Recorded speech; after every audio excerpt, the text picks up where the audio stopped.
So in life, there are moments when you stop and ask yourself, how did I get here? Like, why am I standing here? Well, this is definitely one of those moments for me. And I find myself going back to the beginning, back to my roots. I was born to incredible parents, amazing parents who served as doctors in the Indian Army. I was the firstborn. And as far back as I can remember, I made my parents very proud and happy 99% of the time. Okay, slight exaggerations of personal achievements are allowed from time to time, don't you think? My brother was born a few years later, and even then, nothing changed for me. We were both given equal opportunities, and I want to emphasize this. I want to really emphasize this for you because I don't think a lot of people might understand that being equal might seem very normal. But where I come from, India, and a lot of developing countries around the world, more often than not, this is an exception. It's actually a privilege. My first experience of the glaring disparity between boys and girls came at a very, very young age. I grew up in a middle-class family with extremely philanthropic parents who constantly reminded me and my brother how lucky we were and how giving back to those who were less fortunate was not a choice. It was a way of life. Simple. I was 7 or 8 years old when my parents started taking me on these visits in a traveling clinic to developing communities around and villages around the city that we lived in called Bareilly. We were packed into this ambulance and my parents would provide free medical care to people who couldn't afford it. My job at the age of 8 was assistant pharmacist. So I would count all the medicines, put them in an envelope and give it out to patients, and I really took my job very seriously. Very seriously. But the more I went on these expeditions, the more I began to notice the simplest things that distinguished a boy from a girl, or a man from a woman. For example, girls were pulled out of school when they hit puberty because they were considered ready for marriage and babies.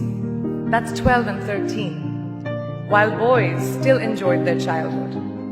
Or basic human rights such as healthcare were denied just because they were women. Let's call this whole experience trigger number 1 for me. Fast forward a few years and many, many triggers in between.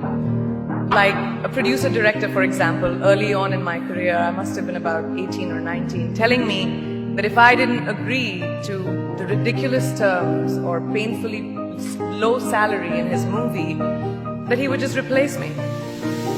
Because girls are replaceable in the entertainment business. That was a memorable one.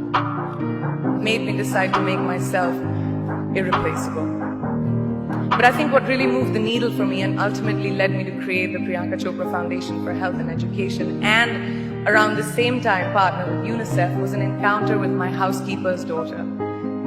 About 12 years ago, I came home from set early one day and she was sitting in my library reading a book. And she must have been 8 or 9 years old, and I knew she loved reading. So I asked her, I was like, it's a weekday, why aren't you in school?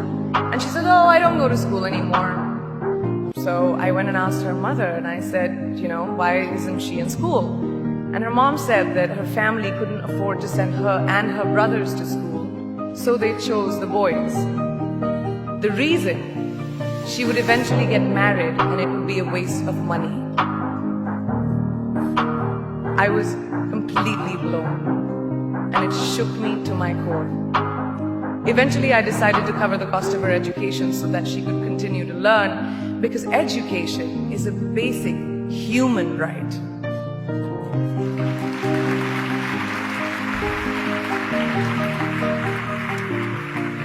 And a huge necessity, especially today.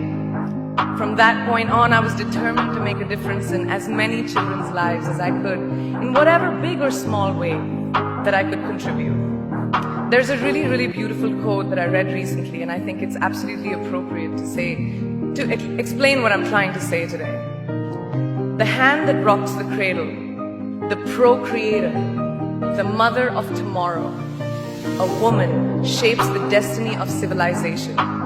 Such is the tragic irony of fate that a beautiful creation such as a girl child is today one of the gravest concerns facing humanity. girls have the power to change the world.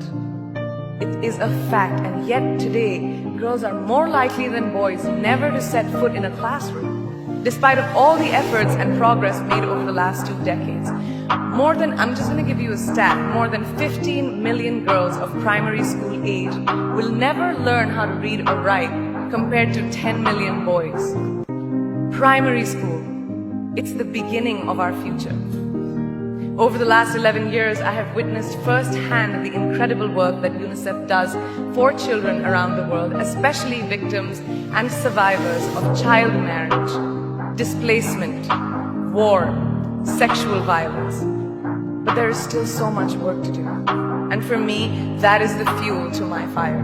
The reason I'm so committed to this cause, and that is where my passion stems from. Because I know that a girl's education not just empowers families, but communities and economies.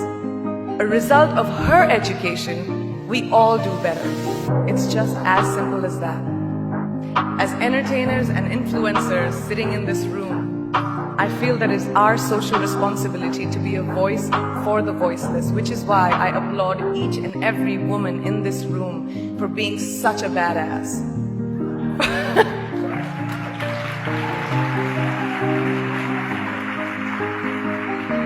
For using your platform and your voice to contribute to change, and for ensuring that there is not even one lost generation as long as we are alive.